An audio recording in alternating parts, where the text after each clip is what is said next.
Shalom sahabat yang diberkati oleh Tuhan, apa kabar di siang hari ini? Saya percaya bahwa kasih karunia Allah yang jauh melampaui segala roh hikmat, akal dan pikiran akan menolong kita dalam setiap situasi. Saya terlalu percaya bahwa there is no one can restore our situation better than God. God is in control for all the situation that we facing in this day, especially in the pandemic COVID in this day. Nah sahabat yang diberkati oleh Tuhan, hari ini power statement kita berjudul siapa yang mendominasi kehidupan kita.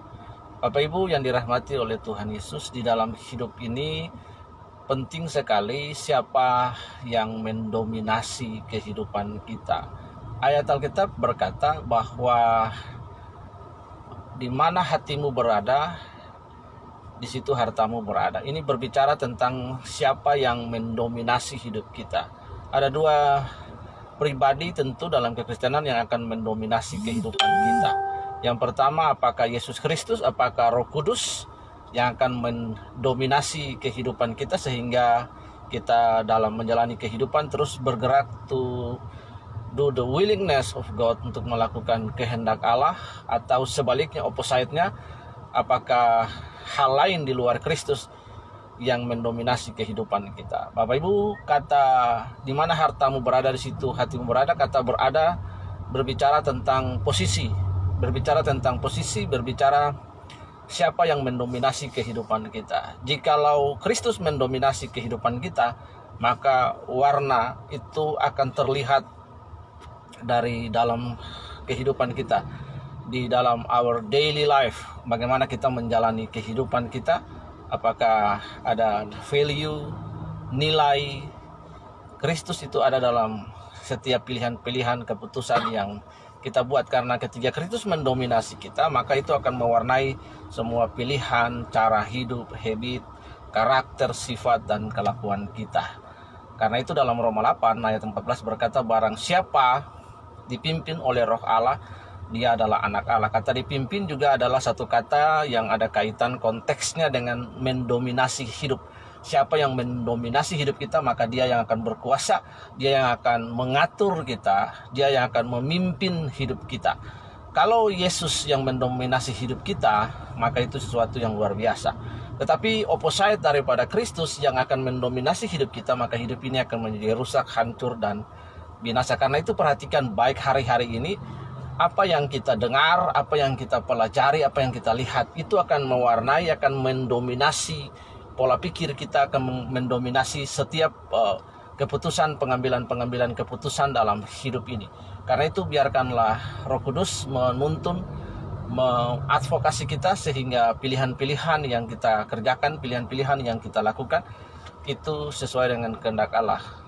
Nah, kalau harta, posisi, dan lain-lain itu mendominasi kehidupan kita, kata mendominasi artinya berkuasa atas hidup ini, maka dia akan mengatur seluruh hidup kita, sehingga akan mempengaruhi pilihan, karakter, sifat, dan kelakuan-kelakuan kita.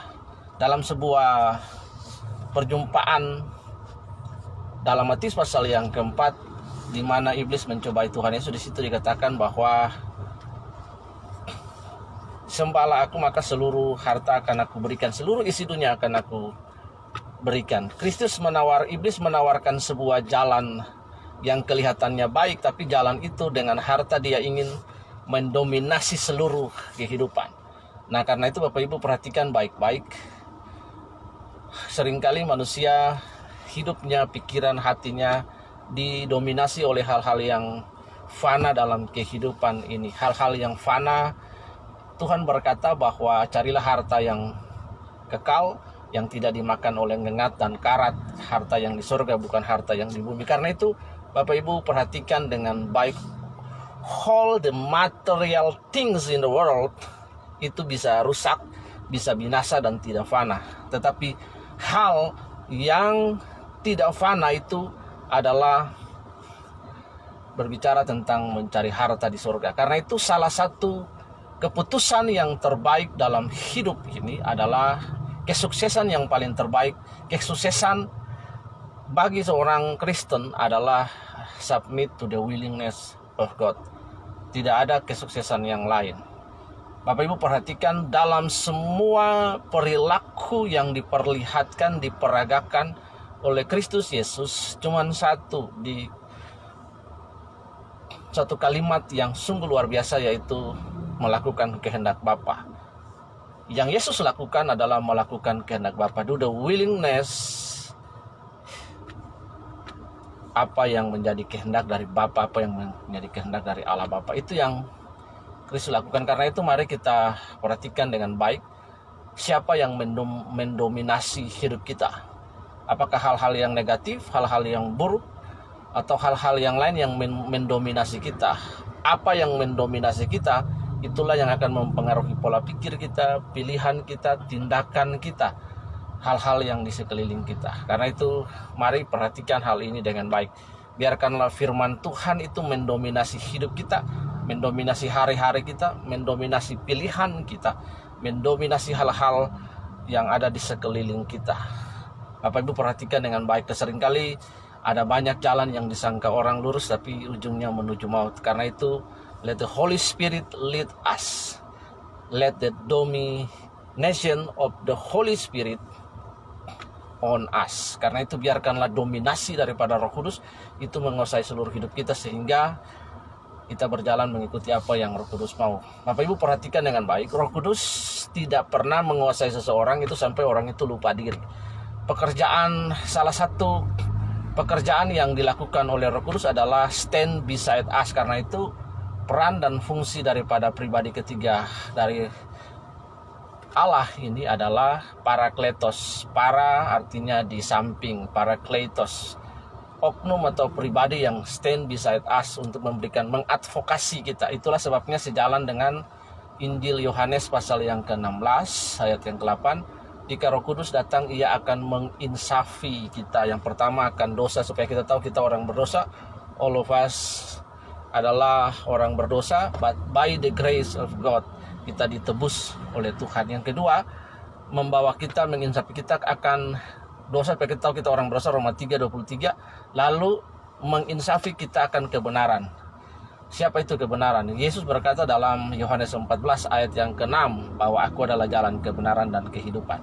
Karena itu ketika Roh Kudus mendominasi kita, maka dia akan membawa kita untuk do the willingness of God. Ada satu ayat yang luar biasa dari Yohanes pasal yang ke-8 ayat yang ke-32. Firman Tuhan berkata di situ bahwa jika kamu mengenal kebenaran, if you know about the truth, so the truth shall make you free. Nah, kata di situ dibebaskan itu artinya set captives from the dominion of the satans. Nah, dibebaskan dari dominasi keterikatan. Karena itu perhatikan dengan baik kata dominasi. Seseorang yang berkuasa atas hidup kita, maka dia akan mengatur seluruh area hidup kita. Karena itu pastikan pribadi Yesus, pribadi Roh Kudus yang berkuasa, reign over all our life. Berkuasa atas hidup kita, berkuasa atas hidup saudara dan saya, mengatur hidup sehingga pilihan-pilihan yang kita kerjakan, pilihan-pilihan yang kita buat itu selaras. Jadi sekali lagi biarkanlah Roh Kudus yang mengadvokasi kita, yang mendominasi seluruh pilihan-pilihan keputusan. Satulah hal yang penting lagi ketika Roh Kudus mendominasi kita, dia tidak menghilangkan kehendak bebas, karena kehendak bebas adalah tatanan yang diciptakan oleh Bapa yang ditempatkan dalam hidup kita. Ketiga Tuhan dalam Kejadian pasal 1 ayat 26, baiklah kita menjadikan manusia serupa segambar dengan kita, Elohim Asa Amar Selem, di situ dikatakan. Jadi kehendak bebas tatanan yang Tuhan ciptakan itu tidak dihilangkan, tetapi kita memberi diri kita secara sukarela untuk didominasi oleh Roh Kudus, sehingga Roh Kudus akan mengadvokasi kita dalam pilihan-pilihan. Nah, kalau siapa yang berkuasa atas hidup kita, maka dia akan mendominasi hidup kita, dia akan menentukan arah hidup kita. Perhatikan dengan baik hari-hari ini apa yang Anda dengar, apa yang Anda belajar, apa yang Anda lihat, dengan siapa Anda bergaul, dengan siapa Anda berjalan, apa yang Anda dengar, apa yang Anda konsumsi, apa yang telinga Anda dengar, apa yang mata Anda lihat, itu akan mempengaruhi siapa yang mendominasi hidup Anda. Let the Holy Spirit make His dominion in your life, dalam hidup ini. Dan biarkan Roh Kudus yang mendominasi hidup ini, Bapak Ibu Saudara yang diberkati oleh Tuhan dalam hidup. Jangan biarkan harta, jangan biarkan hal yang lain mendominasi hidup kita. Jangan biarkan iri hati, dendam, kepahitan, marah. Itu adalah ciri-ciri inferior kompleks. Mari kita menjadi orang-orang yang superior kompleks, yang mudah untuk mengasihi, mudah untuk berbelas kasihan, mudah untuk berempati, mudah untuk bersimpati dengan orang lain. Mari Bapak Ibu Saudara yang dirahmati oleh Tuhan, biarkanlah Alkitab mewarnai seluruh hidup kita, Roh Kudus mendominasi kita, dan biarkan kebenaran Allah yang mendominasi seluruh hidup kita. Tuhan Yesus memberkati. Perhatikan dengan baik, siapa yang mendominasi hidupmu, Dia akan mengatur hidupmu. Tuhan Yesus memberkati. Dari depan Polres Kabupaten Jembrana, streaming ini dibuat. Love you all. God bless. Haleluya. Amin.